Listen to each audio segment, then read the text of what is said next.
I'm going to extend the homework deadline for homework for 1 day, okay? 24 hours. Let's do that. So, I just don't want you to get too far behind.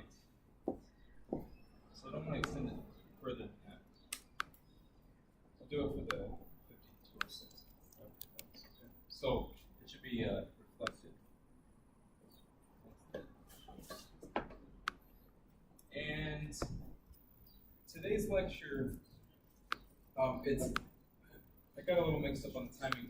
We're not quite at gradient descent, but it's actually, this lecture does actually help with the homework that's due tomorrow. So it's not totally off pace or off track.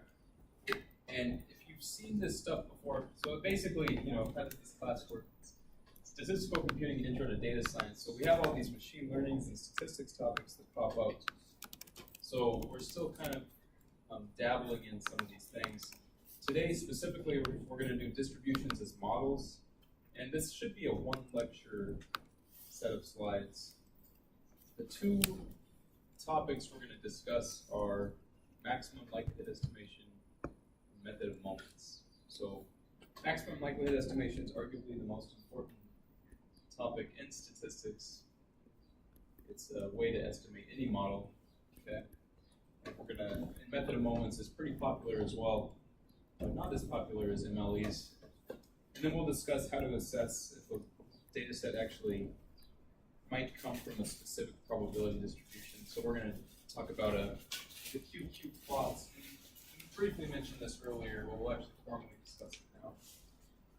So there is a set of slides and a set of R code that corresponds to this lecture today. I also barely posted the R help file for homework 5. I posted that like 30 minutes ago. Okay? But it's so weird. Sorry about that.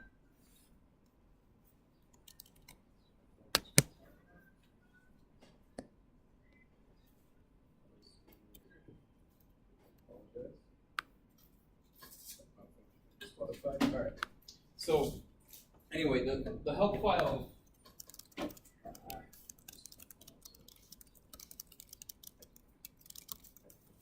The homework file that I went over in yesterday's class, I annotated it, and it has the 3 questions we went over in class in a little bit more detail, without obviously what I wrote on the board. So hopefully that helps for homework for Friday. Okay. So today it's distributions as models and more simulations. Technically, I should have got rid of the more simulations. I forgot to get rid of that. We did that in last class. So some course notes. Final exam is next Thursday, according to the syllabus. I'm kind of leaning towards a take-home exam. I'm curious to this. The problem is, here's the problem. It states in the syllabus that it's not take-home. So technically, it's against the rules to give you a take-home. It's against the summer handbook. Change the syllabus. Just change the syllabus, right? So the last date of the final exam, according to the summer faculty teaching handbook, is next Friday, actually. So I'm allowed to collect the exam next Friday, even though the last scheduled course is next Thursday. So if I gave a take-home exam, I could only give it for a couple of days, and I also couldn't help on it. And you can't get help. Does that make sense? So there's a few factors to think about, and it would have to be challenging a little bit. So I feel like it might be the best thing to do. That way you actually get practice to code, and you're not just looking at bugs and bizarre output that I created. But it would be more towards the statistics side. So you'd have to code up actual data science, machine learning algorithms with some statistical computing elements. We're going to go over more apply functions, for example. So maybe we could combine those 2 aspects. So it might. I just worry that it would be too hard without help. Much more difficult. It's probably about the same level of difficulty that we're covering now. It's just we're going to go over a few more topics. Anyway, it's likely that it'll be the case But I need to know, you can even do this discreetly if you want. You can email me if you don't want to have to take an exam, because unfortunately it should be unanimous. Does that make sense? So why don't I have students who disagree with the take-home exam tell me privately, okay? And if that's the case, then I might have to make it in class, according to the original syllabus, okay? So if there is in class, will there be lab code again? If it's in class, it'll likely be the same format as the midterm. And then there won't be time for makeups, since it's the last day. And the grades are due next week. Okay, so we'll discuss it early next week. We'll have time to refine it if somebody does not care for that process. So last time, really it was just a single set of slides. I know that we went over practice on the homework that's due Friday, and then we went over permutation test. It's hard to tell where to lump this topic in. It could go several places in this class. But recall what a permutation test is it's a non-parametric hypothesis test procedure that uses statistical computing essentially, right? As opposed to the classic frequentist, t-test, where you're looking at the empirical, you're taking simulated values that come from the true permutation test to approximate the true permutation test essentially, and seeing if they come from the same distribution, which is the null hypothesis as being true, does it support what the difference is according to the original data set. So you computed that empirical p-value, and if it's close to 0, then you reject the null. But realize the permutation test is not testing if the averages are different, it's testing if the distributions are different, right? Or the same. So you don't have to do a two-sample t-test, you can do whatever you want. Right? You can test the slope and a regression or whatever. Okay? It was just a very natural test which generalizes the two-sample t-test. So that's the example we did in class. Hopefully that was clear. And today we're going to talk about distributions as models. Specifically, we're going to fit a parametric distribution to a data set, which we've already done in a regression sense.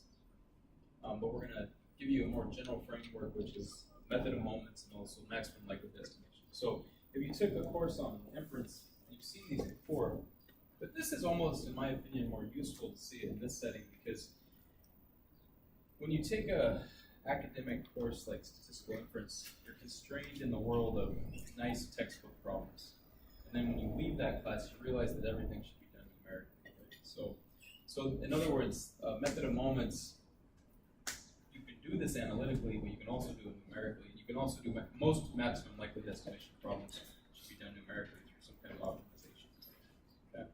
So this will be a little bit more realistic than if you were introduced to these topics earlier. So the first major section, which I took a couple sections out of the set of notes, that's why section 1 is the only section. Recall, this is the same data set that we looked at last class. It's the cat heart weight data set. Okay. So again, the CATS data set, which is in the maths library, includes the heart and body weights of samples of male and female cats. Okay. So all the cats are adults and over 2 kilograms of body weight. Or it's like greater than or equal to. And I'm not sure what the heart weight units are. But we're going to look at the distribution of the actual heart weights. Okay, not rates, but weights. So let's look at a histogram of the heart weights. Now remember from last class, again, arguably I could have done the permutation test after this topic, because it's the same data set. And the whole notion of a permutation test is that we don't assume normality. So let's discuss this histogram for a moment. So we've studied how to visually inspect the distribution of a continuous random variable through the graphics lecture, right? Just talked about a histogram. I know it's very rudimentary. But can somebody just, what am I looking for in this plot? It's probably not normal. Does that make sense? Think about, like, we have many parametric models in statistics, and we want to try to fit something to this. We could also do non-parametric models. We could do like a some kind of non-parametric density estimation. But let's start with some common distributions and try to fit it to this data set, okay? So first of all, it's obviously right skewed a little bit, okay? It looks like it has positive support. You can't have negative values for part weights, obviously, right? And let's look at some quantiles. This is just to motivate the notion of just an empirical distribution. So our function is to study a data's distribution, or to study the data's distribution. So the quantile function is very useful. Recall that this tells you what percentage of data lies in certain pieces, so to speak. So the 25th percentile or the 25th quantile is 8.95. The 50th is 10.1. The 75th is 12.127 or 125. And notice that in the quantile function, you can input a vector of quantiles that you're interested in. So it's okay if somebody doesn't know what this is. Is everybody clear on the output of this function? What it means? I think they're just cutoff values. Right? It's the cutoff values that define where the first 25% of the data goes from 0 to 8.925. The next 25% goes from 8.925 to 10.1. So these are the values that would help you construct a box and whisker plot, which would be appropriate for the cat stays. So anyway, how else do we look at a function or a data set's distribution? Well, obviously you can look at some kind of plot, like a histogram, but you can also look at the CDF. Now recall, the true CDF, just think of a normal distribution, or anything, doesn't matter. Let's say it's normal, so the PDF, let's write it as f of x. Everybody's starting to be familiar with this function, exp, make it 1 over 2 x squared, right, where x is negative infinity. So the probability density function governs the nature of this random variable. So most values come from here. So the CDF is the integral. Often in textbooks it's capital Phi, but we'll use capital X specifically for the normal. It's all the area up to a point. So it's of f of t, right? So what that means is if you pick any point, say x, and we take all the area up to that point, that represents the value of the function CDF, right? So if you were to plot the CDF, it always has that sigmoidal shape for a continuous distribution, where the area starts at 0 at negative infinity and ends at 1. It shouldn't be decreasing. Ends at 1 for positive, right? So this is a discrete, or my bad, a continuous distribution. Discrete distribution is more of a step function, right? Okay, so what the empirical CDF is it's a function that exhibits that same shape, but it comes from data. Just like you can estimate the PDF, you can estimate the CDF. Does that make sense? You just look at the quantiles of the distribution, all the quantiles of the plot. That's all it is. It's really just this function on a more refined basis. Okay, that's all it is. So in math, ECDF is written as f hat or f hat sub n. So that's the true value of f, right? So if you want to estimate f, it just comes from data. Does that make sense? Just a general notion of statistics. And conceptually, the quantile and the ECDF functions are inverses of each other, right? Because the quantiles give you the value on the horizontal axis, and the ECDF gives you the value on the vertical. Or essentially, like these are the values that quantile produce, right? So the 50th percentile for quantile is 0, right? Just think about the inputs and outputs. Okay. so this is a plot of the empirical CDF function of the cat heart weight data set. Okay. So before I move on, is everybody clear what's going on? So it has that sigmoidal shape, right? But realize it has these dots because it comes from an actual data set. We don't have infinite observations, right? But it's kind of what you'd expect.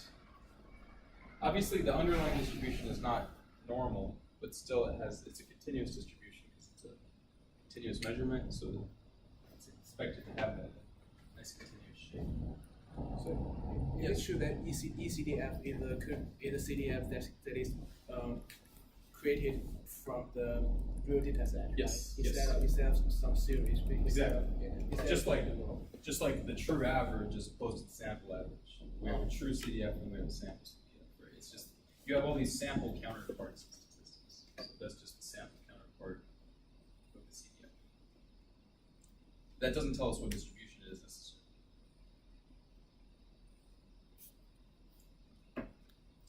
Okay, so the distributions of the data.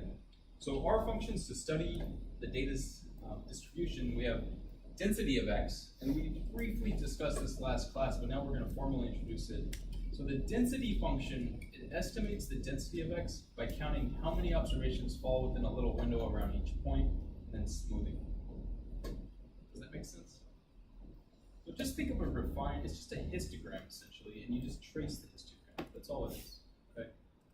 But that is a notion of non-parametric statistics. How big of a window should you take? How big are the bins?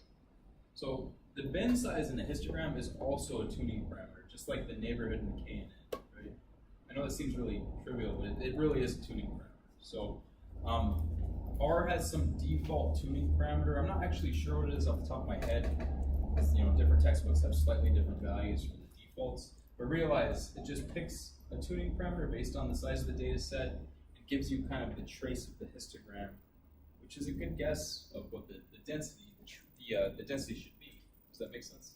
So if the non-parametric density looked like this, you would say it's probably normal, right? So the bandwidth, it's the width of the window around each point. Okay, so that's a common word that shows up in statistics, the bandwidth, when you're doing non-parametric estimation. Otherwise known as kernel density estimate. Okay. So if you take a course on non-parametrics, you'll spend a solid lecture on just the first two bullets here. Kernel estimation is a whole field or a whole topic that's worth spending more time on. We're not going to focus on it too much in this course. So density returns a collection of x, y values suitable for plotting. So R wants to return an object that you can plot the actual density function. So before I move on, are there questions about do you know the difference between the density function and the empirical CDF function? Is everyone clear on that? This is the true density, that's the true CDF, and then you have the empirical analogs which come from data, and that's what we're talking about. Okay. So I think basically the density just build the continuous plot out of our histogram. Yes. At the beginning, just try to divide into seven neighborhoods. They are like beans in the Yes, histogram, yes. and then we just smooth down Yes. by decreasing the size. The bin width is the bandwidth, actually. Like the bandwidth is the same thing as how many data points to fall in each bin. It's exactly the same question. As we decrease that, it becomes continuous. Yes. Well, yeah, but like it's a tuning parameter. So if you make it too refined, that the density is going to look like this, right? It's going to look bad. But if you make it not refined at all, what's it going to look like? Just like that. Do you see what I mean? Yeah. So that's the notion of overfitting and underfitting and kernel smoothing or kernel estimation. So you can so a tuning parameter you have to decide. It's almost like a visual thing, right? You want it to look like a density. Okay. So there are ways to find the optimal tuning parameter, but we'll let R do that. So note that density is an estimate of PDF, not the truth, right? Obviously. If we had every single data point in the world, then it would be the truth. Okay? All right, so let's do the density function on the cat's heart weight data set, specifically not just for males or females, we're just looking at the whole thing together, okay? And as you can see, we didn't use any breaks on the histogram, but if you wanted to, if you have the code in front of you, you're welcome to maybe try to do the histogram with a different number of breaks, and it would follow that shape a little bit better. We didn't do that, whatever. But you can see that it's not really symmetric, right? So there's some common distributions that will satisfy this. It's probably not going to be a beta because beta has to go from 0 to 1, right? It's not going to be normal because it's not symmetric, and the support isn't realistic for a normal because normal should be all real numbers. I don't know, do you have an idea? What do you think? Exponential. That's not a bad guess. Exponential always has, it's actually, exponential is a special case of distribution we're going to look at. Exponential is always like this, no matter what. Beta goes over 0, 1. So beta has that shape though, but the support's wrong. Gamma. It's a gamma. Seems reasonable. So that would be a reasonable parametric fit for this data set. Now the question becomes, how do we fit the gamma? That's really what we're doing today, okay? So first you just have to have some intuition by looking at the data set and saying, it's not normal, it's probably not going to be this, it's continuous, blah, blah, blah, you know. Let's keep talking about this notion. Why do we care about the distribution of the data? So the data itself is too much information and it overly detailed, overly detailed, so don't need to keep around every single data point. So plus the exact data would never repeat itself if we resampled it anyways, right? So what we want to do is we want to come up with some kind of model, obviously, that generalizes our data set so we can answer questions about the population as opposed to very specific questions from that one data set, right? So we're going to estimate some beta distribution, then we can come up with true quantiles, perhaps that would be useful for like a veterinarian or something, I don't know, this cat herd, whatever it might be, I don't know. So the goal is to store information that summarizes what will generalize to other situations, right? That's obviously the goal. And we can do this by using a model and only keeping the model's parameters. So it turns out in parametric statistics, you can completely determine a statistical model using parameters, hence parametric statistics, right? That's why it's called parametric statistics.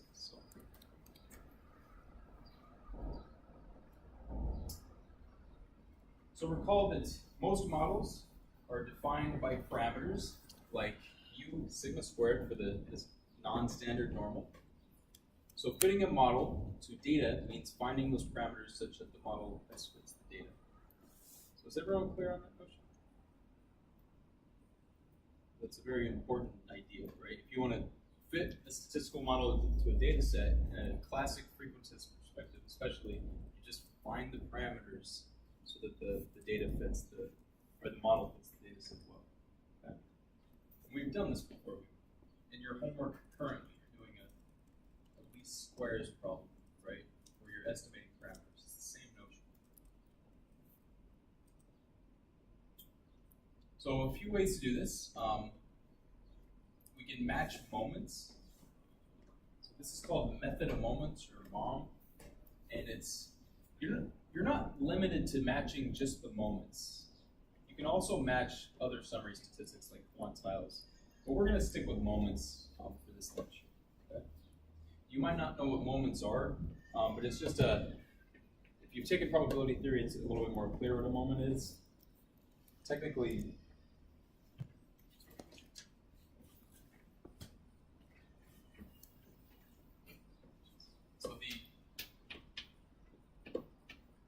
this is the nth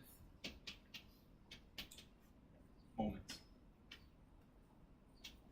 of random variable x. Does that make sense? So it's the expected value of x to the n. Okay. If you recall from definition of expectation, if it's a continuous distribution, it's the integral of x to the n times the relevant probability. We also have something called a central moment.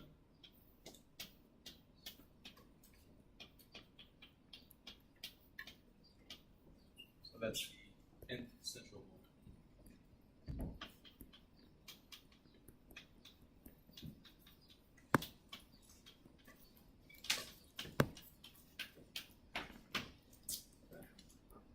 So just quick vocabulary, what's the second central moment called?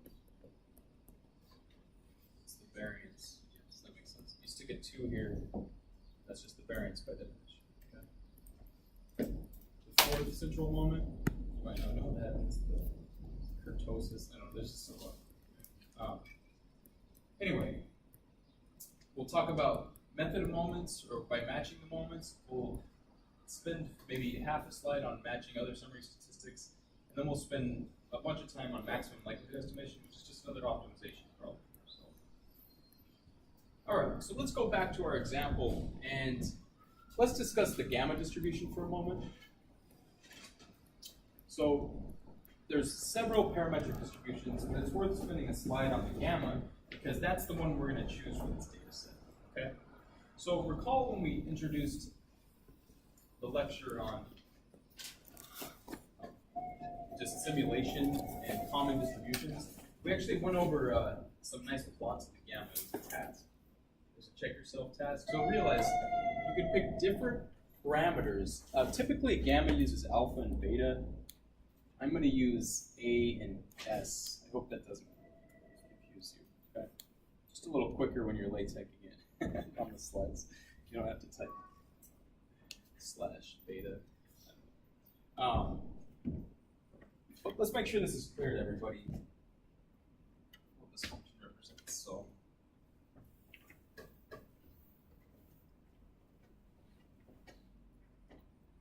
So the gamma distribution, the gamma distributions are a family of probability distributions defined by the density functions. So your density function is f of x, and the way we're writing this is it's x. I'll put the normalizing constant out front. 1 divided by s to the power of a gamma of a. That's capital gamma, is the gamma function. X to the a minus 1 e to the power of negative x over s. So the support of the gamma, which I didn't write on the slides, it's all positive or non-negative values. Okay. The gamma function, you don't have to worry about this too much, but it's just a normalizing function that allows you to make sure this thing integrates to 1. Okay. Let's see if we can memorize this. This is it's the integral from 0 to infinity of x to the a minus 1 e to the negative x dx. So that's just, it's just a function. In fact, it's interesting, it's a factorial. Yes. What happened to that? 1 over s. So this right here is this is a not probabilistic thing. This is just the gamma function. You might have seen this in calculus or in more advanced calculus courses, but it's just a common function that shows up in mathematics. What's really interesting about it though is it's a continuous factorial. So if you want to find like factorial of 1/2, you can use the gamma function to do it, even though it has no combinatorics computation. Anyway, the point of this is that this particular probability density function traces out shapes that are right skewed, and you can get several different shapes. You can just reference the slides, but anything that looks like this, right? You have plenty of different shapes you can choose from, okay? So it seems like the cat heart weights seems reasonable. The parameter A is the shape parameter, and S is the scale parameter. Often, A is alpha and S is beta. Okay? That's how it's commonly introduced.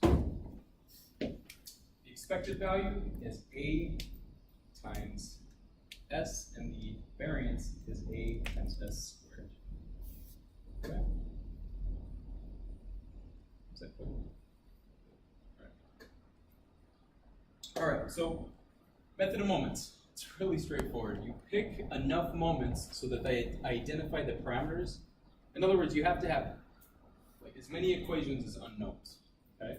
So if you have two unknown parameters, you have to go out 2 moments. Does that make sense? So in other words, mean and variance. If you have 3 unknown parameters, you'd have to go to the 3rd moment. You won't worry. Most common distributions are parameterized by 1 or 2 parameters. So you write equations for moments in terms of the parameters. So I don't mean to confuse. It may have been introduced slightly different in another course. But essentially, you can equate x bar or mu to the expected value of x, right? And then you can equate the variance of x, or the sample variance. I used S already, so it's screwed me up here. Amount of symbols here. I'm just going to call this sample mean to true mean, and then sample variance to true variance. And then you just solve the parameters. That's why you need 2 moments, 1, 2, to have 2 parameter estimates. So notice that the expected value of a gamma is AS, right? The variance of a gamma, or if you've seen it from other courses, alpha, beta, and the variance of a gamma is AS squared, or alpha beta squared. And then all you have to do is solve for A and S. So this is a simple solution. Can everybody do that algebra? If you can't, try to do it. So what this means is that my best guess for alpha, or for A, it's the sample mean squared divided by the sample variance. Does that make sense? And my best guess for S is the variance divided by the sample mean. And you compute the sample mean from the data set, and you compute the sample variance from the data set. That's it. It's that easy. So USD plus squares are sample. Well, we're being a little sloppy. They're sample in this case. Yes. But so the problem is I use S for a parameter. That's typically a variance, right? So it doesn't really matter as long as when you plug it into R, you're using the sample cases on the right. Okay. I think in retrospect, we can change that. Next. How did you get the alpha and the A and the S there? On the first one, No, on the sheet for gamma at the end. so you solve for A, Yeah. and then plug A in here, and then solve for S, or vice versa. Does that make sense?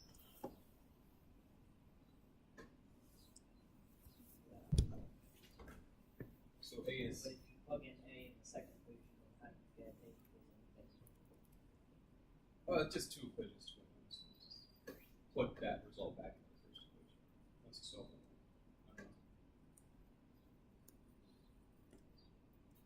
Oh, okay.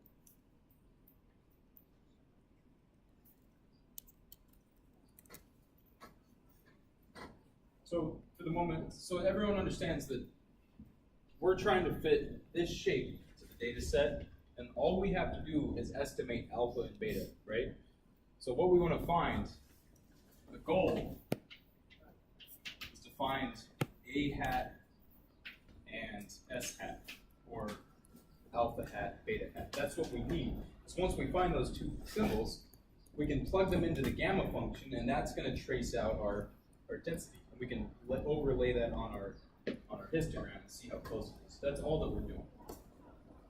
it's a relatively not sophisticated procedure to estimate the density.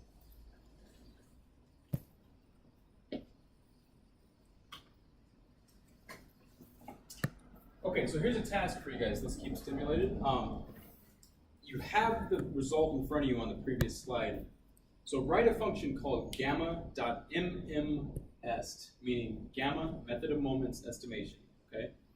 That takes as inputs a data vector and returns estimates of the scale parameter and rate parameter. I'll just say scale and my bad. Yeah, that's fine. Using moment equations from the previous slide. So in other words, write a function that inputs the data set and calculates the mean squared over the variance, and also calculates the variance over the mean, and stores those into whatever, A and S as output. Does that make sense? So it needs to return a vector of two values. This is just a basic function task, okay? And then plug the cat heart weights into your function to get estimates of alpha and S. Okay?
Make sure this is clear. Is there any questions? Is there a function for variance? Or Just VAR. It's, yeah. Or you can do S, like you said, S E of X squared, either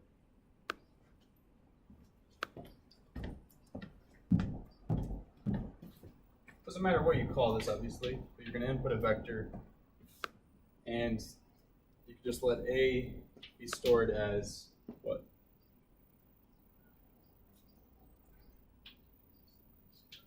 Mean of the vec, right? Divided by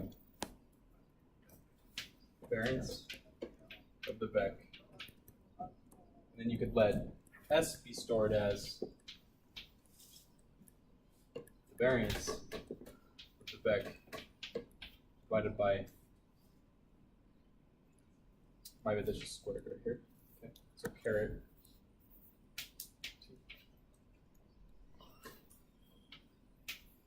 And then this is variance over mean, and then you want to return maybe the vector C of A S. Okay.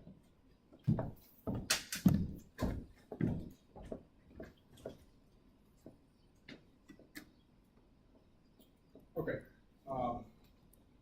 I generalized it a little bit.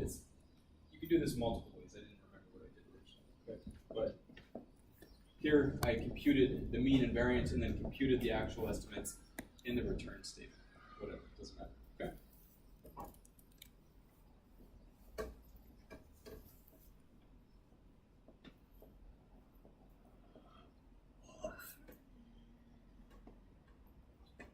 Is there a reason to assign A and S? Yes, that's a good question. You can that way you can extract later maybe. It doesn't. You know what I mean? Kind of like certain functions are like extract objects. How would you extract it? Because isn't it just returning a vector? It is, but this is the element A. Vector. Yeah. But you know, there's many ways to do it. You could have done a list as well. And they would store those as two list elements. I mean, it seems logical to return a vector. And that way it's called A. Does that make sense? I didn't do that over there. So you lose that information when you run it. You have to keep track of it. All right. So what we're showing here is that the alpha parameter, or the A parameter, is 19.065, and then the S parameter, or the scale parameter, is 0.557. Okay, based on the data set. Hopefully everybody got the same results. And this is pretty cool. Look at this. So fit the histogram, right? I didn't manipulate the breaks. That's the default level of breaks. Let's do the lines function on the density. So recall that the dashed line is the non-parametric density fit on this data set. So that assumes nothing about the parametric form. There's no gamma in the non-parametric. Does that make sense? But it's pretty remarkable how close the gamma is to that, right? Considering this is, you know, a real data set. So in this case, a parametric model does pretty well. And then we use cat.mm, and we'll compute the maximum, or the method of moments estimators. And the curve function, recall what that does. It allows you to overlay a function. In this case, what is d gamma doing? Somebody know? It's the density. It's this function on top of the board, traced out with x. Let's remove the shape. Okay. So that curve function is pretty slick. It allows you to just trace it with a curve. Anyway, what's the punchline? You can look at these this code a little bit later. Realize that the non-parametric fit gave a close estimate to the gamma fit, which is pretty interesting. Okay. And now we have a model that describes the real data set, so we can answer questions about the data set in a more generalized fashion. Yes? If you don't have training on like different types of distributions, how would you choose which one you should? Oh, that's a good question. I think there'll be some guidance in this class, but that requires, if you want to do this in practice, you should take more courses. You know what I mean? So that way you're not qualified. You should be qualified to actually fit models if you're going to publish results, things like that. So. But I think in this class, you know, you don't have to worry too much because we'll be like, this is a gamma, you know, or this is normal. Okay, method of moments. So sometimes we can't solve the moment equations for the parameters by hand. And this is really cool, very relevant for the homework that you're turning in tomorrow. So you can set up difference functions between the data and the model, and then minimize this function. So check this out. In this case, you have the mean of the data. You can compute the mean of the data, right? But you can look at the squared Euclidean distance from the actual sample moment to the gamma mean. Gamma dot mean is a function that returns the product. Does that make sense? So this right here represents this is just A times S. You didn't necessarily have to write it in this fashion. Let's write this out as an equation. Maybe it's more clear.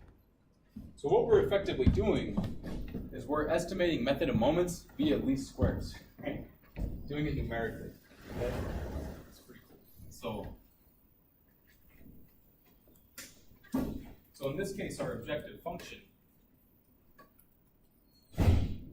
I'll call it a Q. It's a function of A and S. And it's the mean of your data, right, minus AS squared plus the variance of your data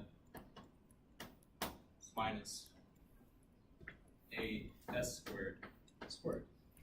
So this is a least squares problem, right, for we're minimizing the distance from the sample mean to the true mean of a gamma, and the sample variance to the true variance of gamma. So this is a function of A and S. So just like in the homework you're turning in tomorrow, you can use that NLM function and do a built-in gradient descent to find the best guess of those parameters. Isn't that cool? Does that make sense?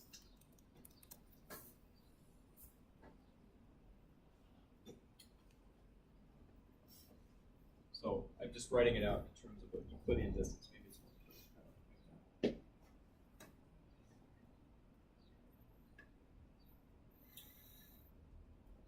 clear. And guess what? In LM, so gamma diff, that's the same thing as this, right? So gamma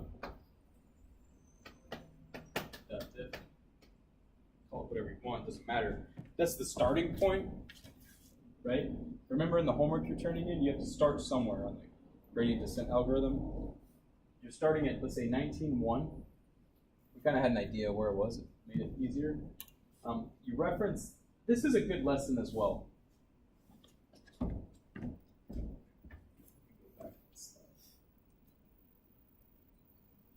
All right. This will be useful for the homework if you haven't got to the stage yet. Realize when we're doing the optimization procedure, there's two inputs of the function, right? But that we care about. But we can also input the data vector, so we can apply it to different data sets. This is very subtle, but when we actually apply the NLM function, we're only optimizing with respect to A and S, but we still need to pass in the data vector. Does that make any sense? So for the homework you're turning in tomorrow, there's going to be a time when you have to actually pass in the data in the NLM function, because it won't know what to do, right? So we're only optimizing A and S, but we have to tell it what data to actually compute this least squares from. I feel like I'm at a loss. This is such an important notion. Think of apply. It's the same thing as apply. Apply, you're only going to apply one object, but you might need to pass other arguments in the function. Like, what if you want to trim the NAs of the Does that make sense? So what is the point of the data? What is the point of the... Okay, so look at how we applied look at how we defined our function. Gamma.diff. Gamma.diff is a function of the parameters and what? The data. But are we optimizing the data or are we optimizing the parameters? Just parameters. Just the parameters. But we should be able to use this function for other data sets, right? Obviously, it's not as useful if we don't do that. So what we want to do is apply the NLM function with respect to the first argument of the gamma diff function. But then we have to pass the second argument in Fix that. after that, so it knows what data set to reference. Do we need to do that on the homework? Yes. Well, you should. I think in homeworks, I mean, the arguments are set by default, so they're from the same data. But when you do the bootstrap procedure, you have to change the data set for iteration of the loop. And you have to do the optimization procedure in the bootstrap procedure. Does that make sense? So if you compute the bootstrap estimates on the same data set each time, you're going to have a zero variance at the end. Oh, okay. So if that's an error you guys are facing, you didn't fix this. Does that make sense? Yeah. I'm trying to think of another example of this. What if you do let's say, an apply to a vector or a matrix, right? But you want to take the mean of each column, right? But what if there's NAs in the column? Then you can do, I apologize if I forget the exact notation. I think it's trm.na equals true. So what we're doing here is our traditional apply statement stopped here. But what if you want to pass other arguments into this function? That's what's going on, right? We're just doing it in terms of an optimization procedure. So now we can trim the NAs in the matrix. That way it will actually compute the mean for every column. Okay? But this is being passed here as the second argument of mean. That's the whole notion. Okay?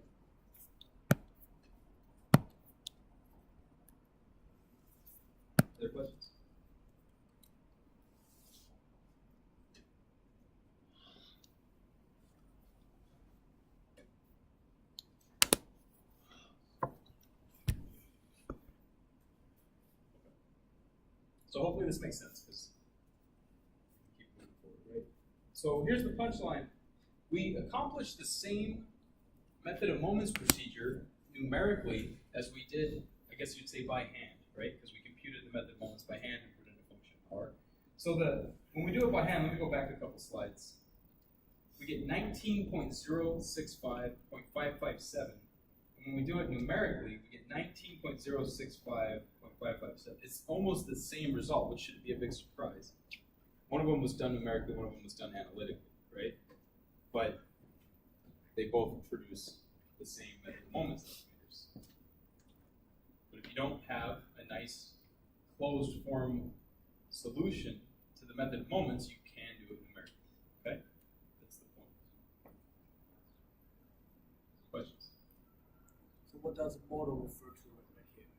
So we set up a difference function between the data and the model. What does model refer to? The difference function. Okay, so remember, you can characterize a model completely by the parameters. So what we're effectively doing is just we're trying to estimate the parameters, and that's it. That way, then later we can stick these guys in to the gamma function to see how it fits over the history. So once we have these, we have everything. So that means the difference is the difference between the sample value and the true value. So this is the difference between the sample value and the true value. But remember the difference, I erased it. It's the sample moments versus the true moments. That's the difference we're talking about. Yes. So this vocabulary's got to be hard for some students. It's all probability.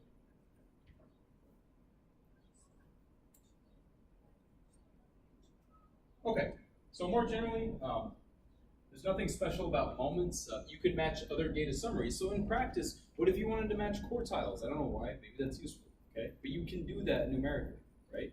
You can use the quantile function and match. If you have some actual symbols for the quantiles, that's fine. So try to solve for parameters exactly by hand. If you can't set up a discrepancy function and minimize it, right? So either solve it by hand or do it numerically. That's all we're saying, okay? Exactly the same process displayed in the slides. Just make sure that your summaries converge to the population values. So how would you do that? You know, we're not going to have you do that in this class necessarily, but you can simulate and then estimate how close they are, right? So like, you can always simulate a true gamma and see how well your algorithms perform. Does that make sense? So that's a nice exercise in a probabilistic perspective.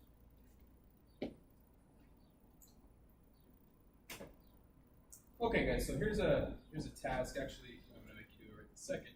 You have all the code in the previous slides. Try not to look ahead in the slides if possible, but see if you can simulate 100 draws from a gamma with shape parameter equal to 19 and scale parameter equal to 45. Run the gamma.mmest function that we created, okay? You don't have to do the numeric one. You can just do, so it doesn't necessarily have to, you can if you want. It's a subjective test. You're not turning this in, right? And see how close the simulated estimates are to the truth. Does that make sense? What is this called? What's the statistical vocabulary for what we're doing in the first bullet? We're finding the something of our method of moments estimators. We're finding the sampling distribution, right? Does that make sense? You're just seeing we're looking at the sampling distribution, seeing how close we are on average to the truth, okay? Do the same thing, but this time you'll change the number of simulated values to 10,000. Maybe try 1,000,000, okay? It's easy to do. Does it seem like our estimates are converging to the truth? So this is a very, very useful exercise. You come up with an estimator in practice. Is it working? Simulate it and see if it's working, okay? So I'll let you guys spend maybe 5 minutes on this.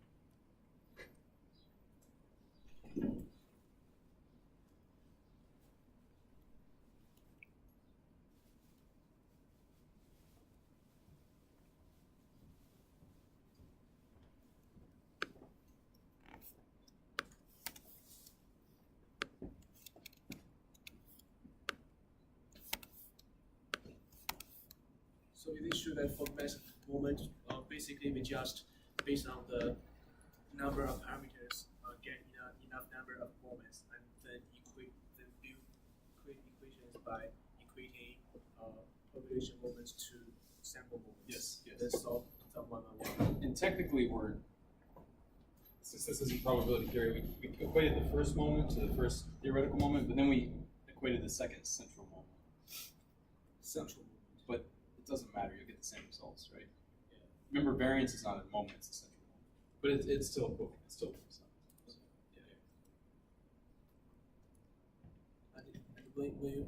And when you say solve the equation numerically, does it mean that we use NLM, nonlinear minimization? So the numerically you use the NLM function or some variant of that, but if it's analytic, you can just define a function like gamma MMS, and it just computes it automatically. So it's much faster to do it analytically. So ideally, you want to come up with a closed form solution if you can. But in practice, it's often not the case that you come up with closed form solutions. So yeah, numerically means we're going to base on some data sets. Well, they're both based on data. Numerically just means you have to do an optimization procedure in R. You know what I mean? But analytically means you can solve the equation, and then you can just stick it in a function on R. So Numerically, we define, in this case, a difference function. Yes, A function yes. and the measure of errors. yes, yes. And measure of difference, and then we'll minimize that. And then you minimize that, yeah. But you still achieved basically the same result either way. But obviously, like anything with a closed form is better, right? Like least squares, closed form. You know what I mean? Right. Let's see.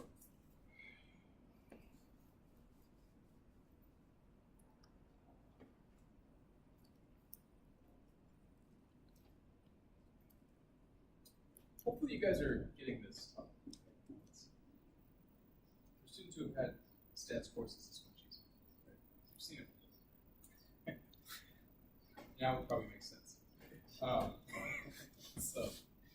Okay, so here's what's going on. It's actually really straightforward. The way we defined the gamma MMS function is that it vectorizes. Okay, so you don't have to do anything. You just stick R gamma in. Done. Right? Does that make sense? So what are we noticing? The truth is 19 and 45, right? And what is happening as the number of simulated values increases? Is it converging to the truth, yes or no? Yes. Everybody see that? That's a law of large numbers type result, right? So it's some kind of asymptotic result, whether it be like a sampling type distribution result or a law of large numbers. You can see that the estimators are going to what we would expect. Things are working out well. Method of moments or something. I don't want to pick on the inference students, but what's the word we say when the estimator converges to the truth? It starts with a C. They're consistent. Consistent estimators. So those are consistent. According numerically, I mean it's not a proof, it's just a validation through simulation. Okay. All right, so now this is a really, really nice topic. We're gonna leave method of moments and we're gonna go to maximum likelihood estimation. So usually we think of parameters, theta, as fixed, and we consider the probability of different outcomes. F of x, sometimes you'll see like a semicolon theta. Here we're just doing comma. It's not, just realize that it's just, we're referencing theta, right, as being the parameter of our distribution. So with theta constant x changing, so think of a probability density function, right? So probability density or mass, it's f of x, but now we're going to generalize this notion. We're going to say it's f of x, maybe semicolon theta, or other courses you may have seen f of theta x, or other courses you may have seen f of x. Okay. Point being, we're parameterizing the family of distributions by the parameter theta, right? So you can it's still, the random variable is still x, but you could have different shapes for different parameters, theta, right? So anyway, we usually think of parameters theta as fixed and consider the probability of different outcomes, f of x comma theta, with x constant, x changing. So what the likelihood does is it changes the notion of how you look at your density function. So the likelihood of a parameter value is given by L of theta. So it's not, this is a function of x. Function of x. Not a function of theta. But the likelihood function is a function of the parameter. Okay? Does that make any sense? So likelihood of a parameter value is given by L of theta. What probability theta given from the data? What probability does theta give the data? That's kind of strange. So for continuous variables, use the probability density. Calculate f of x comma theta, letting theta change with data constant, not the probability of theta. Right? So we're not talking about the probability of theta. We're saying if you fix the data and you move theta around, what will maximize the likelihood of theta being, of the data being observed? This is a very fundamental concept. Hopefully it's not confusing.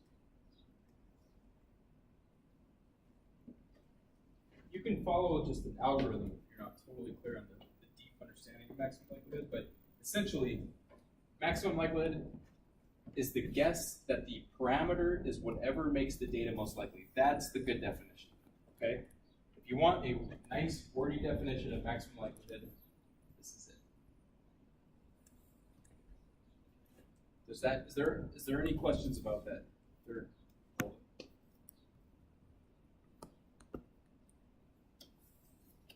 Does that make sense? So the most likely parameter value is the maximum likelihood estimate, or it's the ML vector.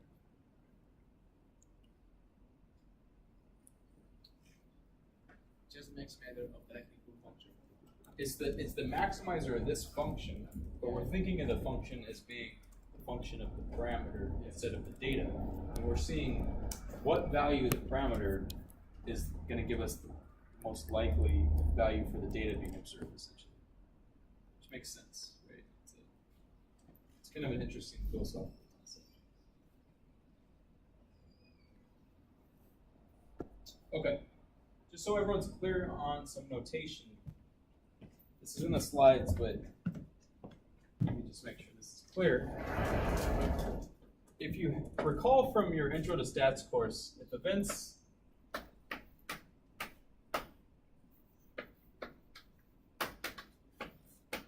A1, or let's just say A and B are independent, that implies the probability of A, this is really basic, but, and B is what?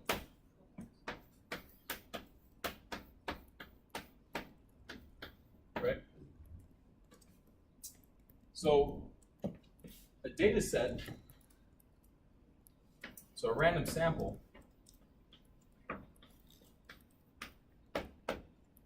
x1 dot dot dot through xn are independent and identically distributed, right?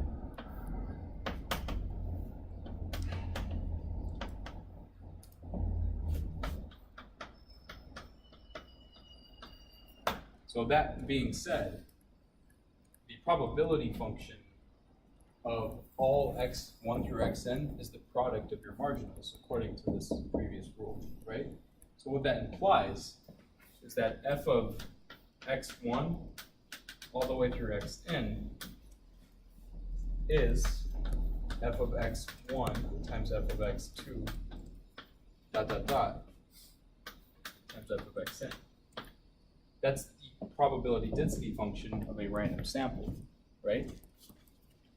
Now let's just stick theta in there, okay? So you can think of this as a function of theta,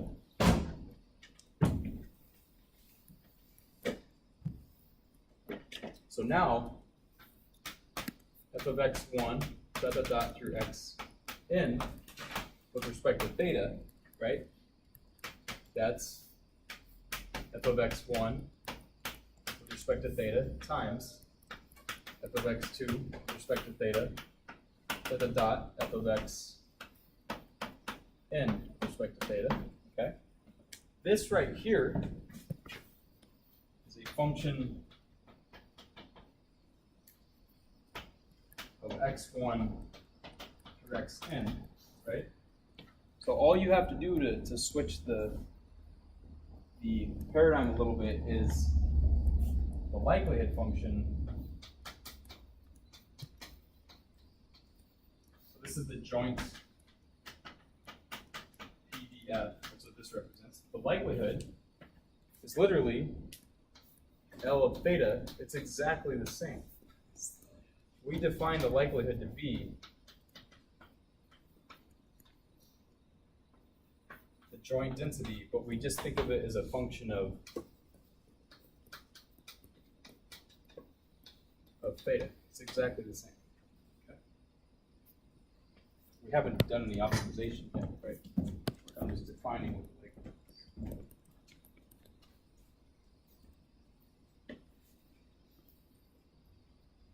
Okay, are there questions about that? So if you haven't had a lot of stats experience, think of the gamma example. That's the marginal PDF, the gamma, right? So the likelihood is the product of a bunch of marginals, n times. That's all it is. Okay? And we think of that as a function of the parameters. Now, typically, it's a lot easier to optimize the log of the likelihood because the log is a one-to-one function. It's an increasing one-to-one function, right? So if you maximize the log of the likelihood, it's equivalent to maximizing the actual likelihood, okay? It turns out that so many statistics distributions have these products in them and exponentials that when you apply the log, it just simplifies things dramatically, okay?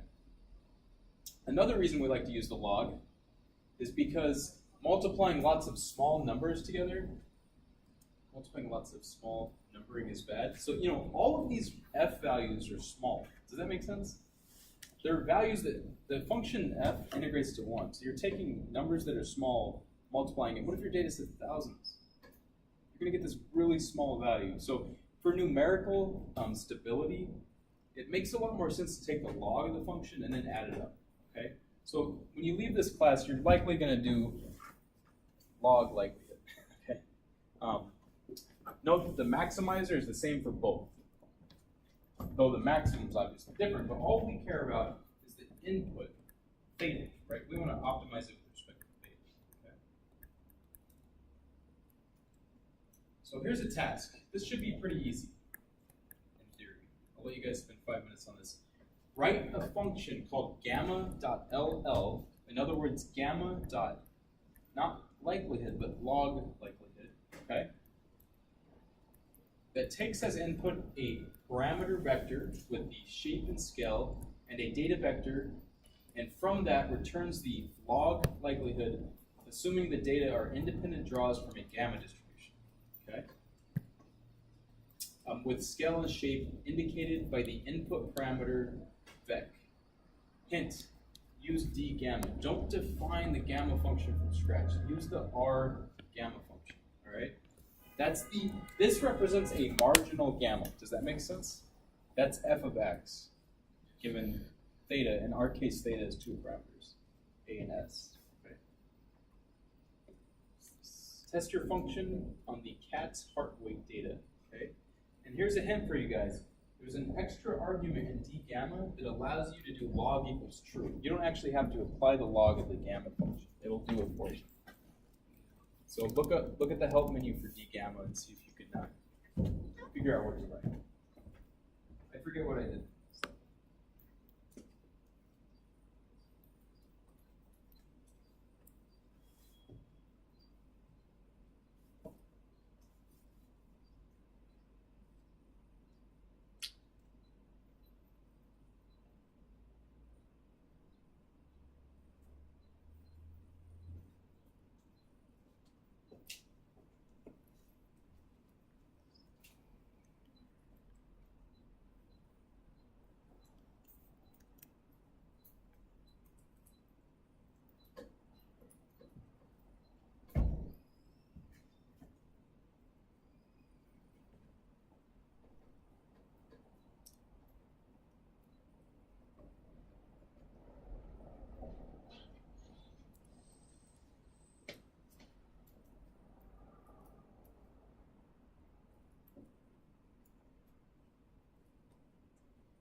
also remember that d gamma should vectorize.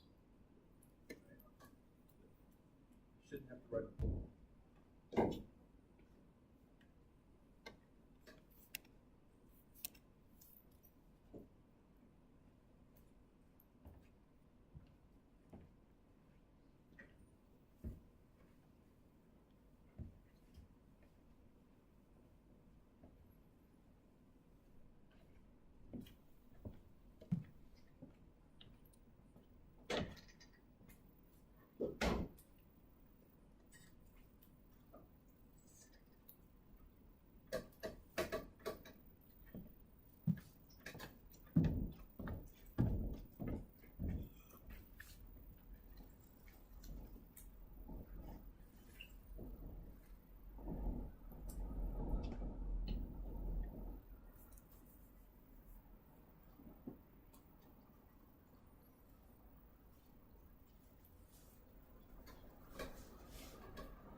Okay, so let's go ahead and move forward.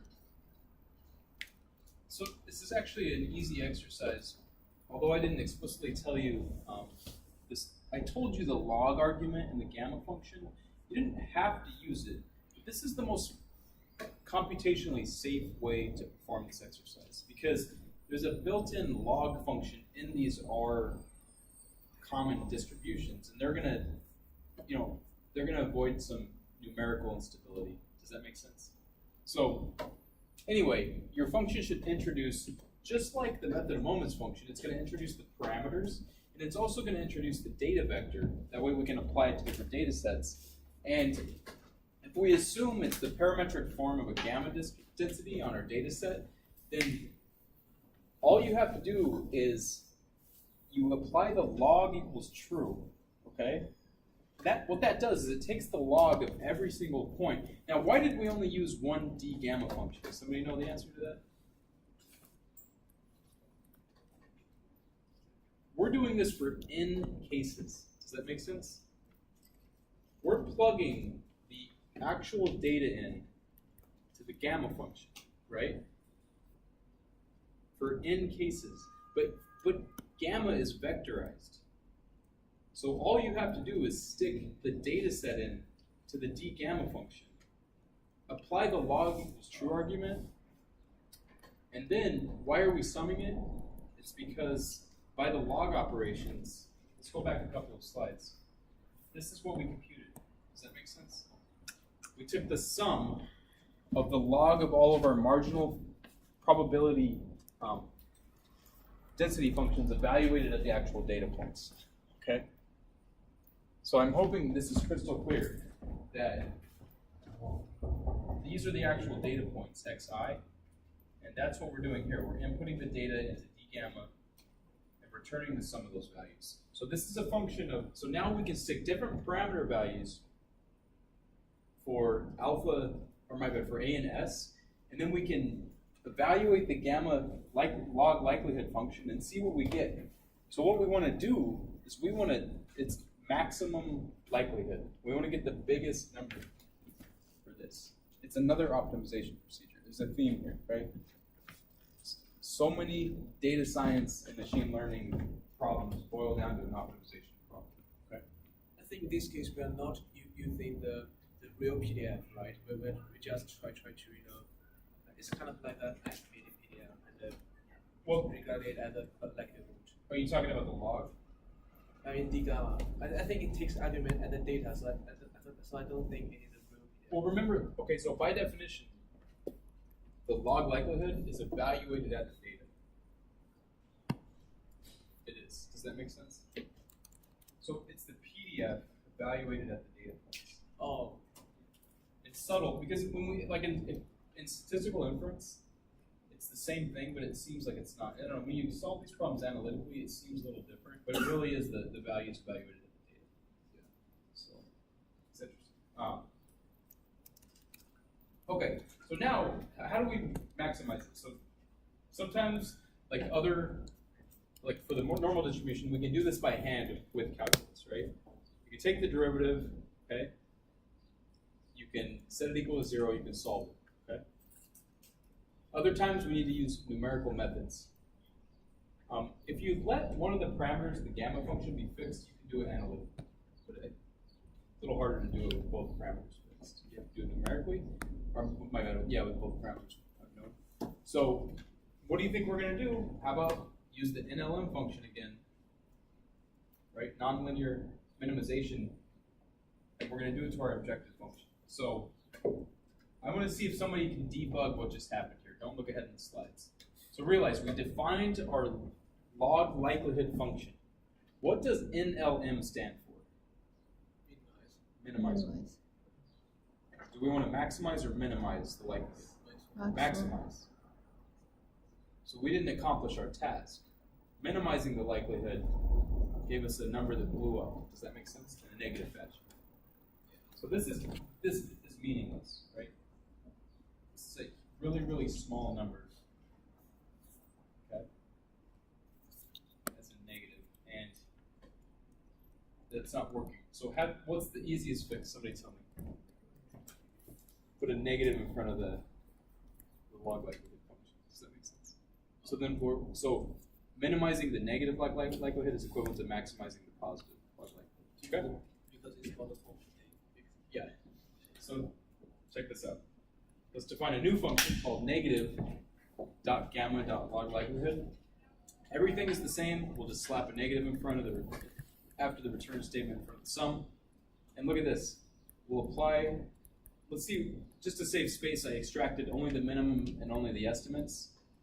And we have something to compare it with. Before, we computed the method of moments estimators, right? And they were about 19 and 0.5 something. Now it's 20.29 and 0.5 something. Do you see what I'm saying?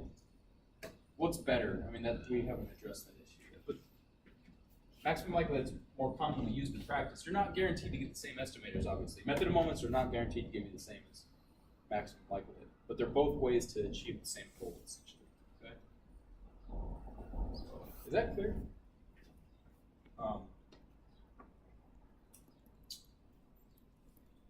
And if you're curious,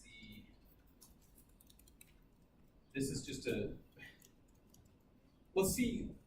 So the method of moments estimators, if we stuck those into the likelihood function, this is how, it's so close to being the maximum, right? It's just not quite there. So the method of moments don't quite maximize the likelihood, but they're close. It's interesting, I figure.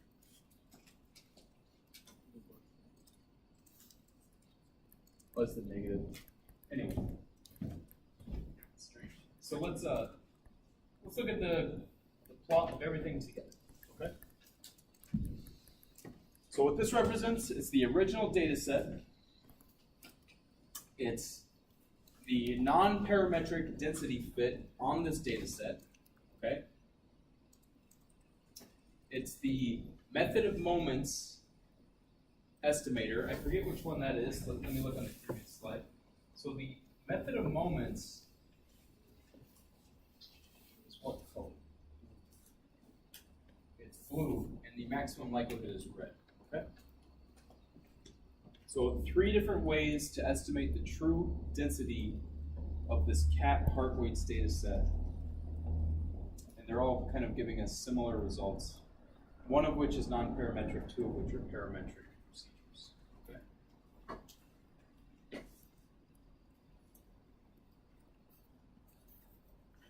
Questions?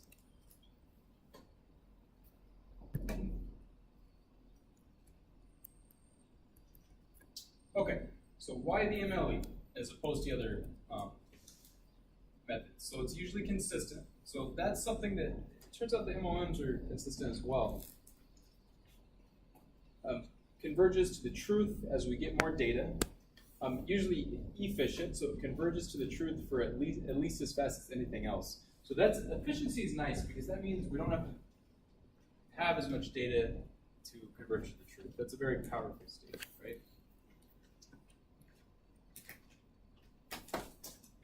So checking fit. You can plot the data with your estimates, like in the last slide. You can calculate summary statistics not used in fitting and compare with those of the fitted model.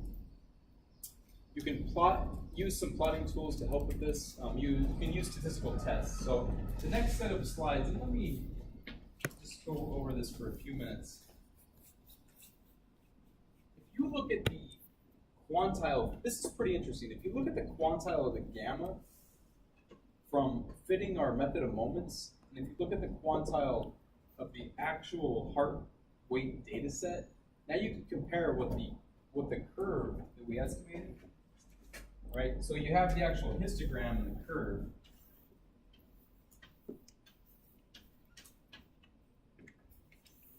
So if you look at the, let's say, 5% quantile, you can look at how much area, this is 0.05 area, right? You can look at that value as opposed to what the empirical cutoff value is from the data set. You can compare those, okay? Does that make sense? So it looks like you're getting 5.795,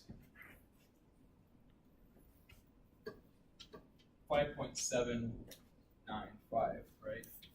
And this one is 6.5 from the data, okay? So that's how, well, our model isn't giving perfect quantiles, obviously. It's doing an okay job, right? My bad, actually, 1%. And you can also use something called quantile plots. So QQ plots, right? So this is a very useful tool. You probably saw this in a regression course as your first exposure, because we check the normality assumptions of our errors, right? So we want to see if normality is actually a reasonable assumption. But realize quantile plots, they're not constrained to regression. You can use them on any distributions you want. So what it does is it plots the theoretical versus actual quantiles. So take all the theoretical quantiles from this and plot the actual quantiles. Does that make sense? So ideally, a straight line when the distributions are the same. So QQ norm and QQ line, those are specialized for normality. So don't use QQ norm and QQ line if it's not for checking normality, okay? It's the most common quantile plot.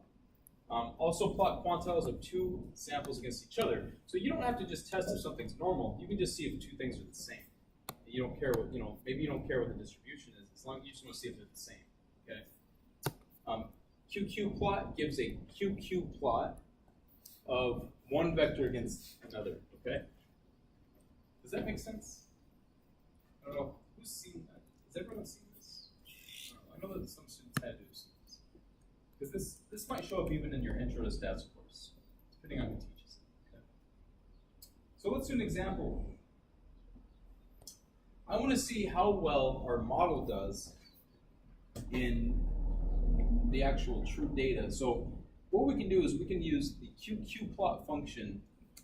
You plot the raw data, cats and heart weight, and then you let the Q gamma function extract. Let's just look at method of moments for the moment. I mean, we could have very well done maximum likelihood estimation, right? So I'm going to extract the method of moments estimators, plug them into the Q gamma function, and notice that it does a pretty good job except for some of the larger values. Does that make sense? That's not bad, right? So some of the extreme values, so our parametric model using method of moments estimation did a good job on average. Does that make sense? Do you guys, are you convinced? Because it looks like the line goes through this data pretty darn well. Okay? So again, we're plotting the true quantiles versus the theoretical quantiles. Yes? Do you always pick 0 and 1 for the line? Say that one more time. Why'd you pick 0 and 1 for the line? Oh, it's because, so what you're really doing is since you're plotting the true quantiles versus the theoretical quantiles, you wanted to go through the identity function. So these are true quantiles. These are the theoretical quantiles. And if the true quantiles match the theoretical quantiles, it should match the line y equals x.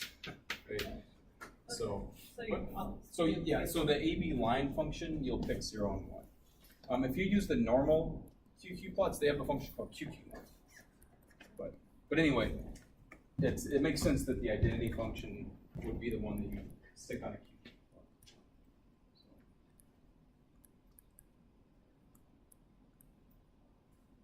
Okay, calibration plots, this is not a huge focus in this class. I think knowing what a QQ plot is extremely useful. You'll see that again in your other courses if you take more stats courses though. But calibration plots, if the distribution is correct, 50% of the data should be below the median, 90% should be above the 50th percentile, etc.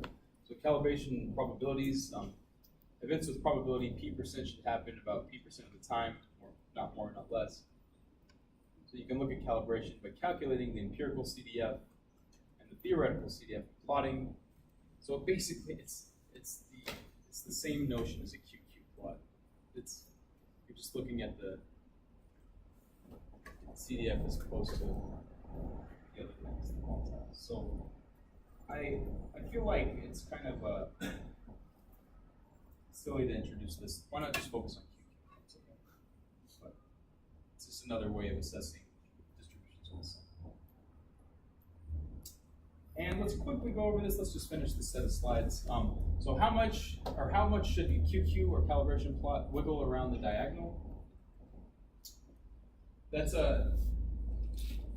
kind of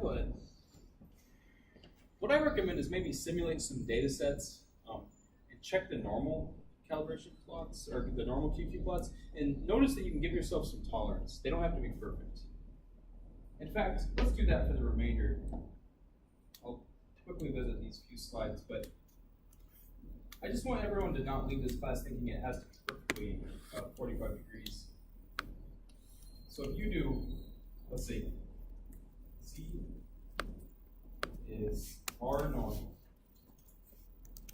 Let's do 100, let's do 50.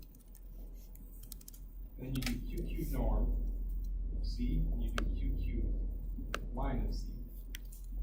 Run this. Okay, does that look like it's normal according to the plot? It kind of doesn't, but it is normal.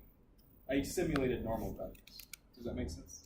So you're allowed to look at QQ plots with the level of tolerance because by random chance, you get funny things happening. So if you run a few of these, some of them will look better than others. That one looks a little better. That one looks pretty good. Sometimes they look bad though. Okay. Just to convince you. Maybe if you do more cases, it'll be a little bit better. Anyway, I just want you to know that it's okay to look at QQ plots with the level of tolerance. Okay? All right, so 5 more minutes. I'll answer a few homework questions as usual. But thank you guys. There'll be more slides tomorrow. We're going to actually do gradient descent tomorrow officially, okay? Not just even gradient descent.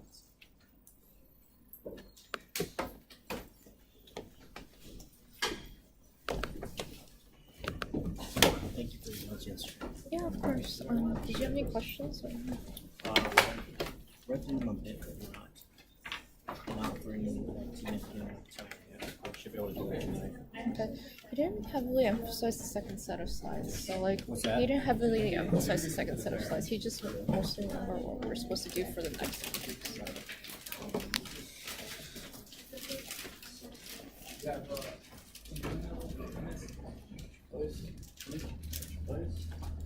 Yeah, I gotta move tomorrow morning.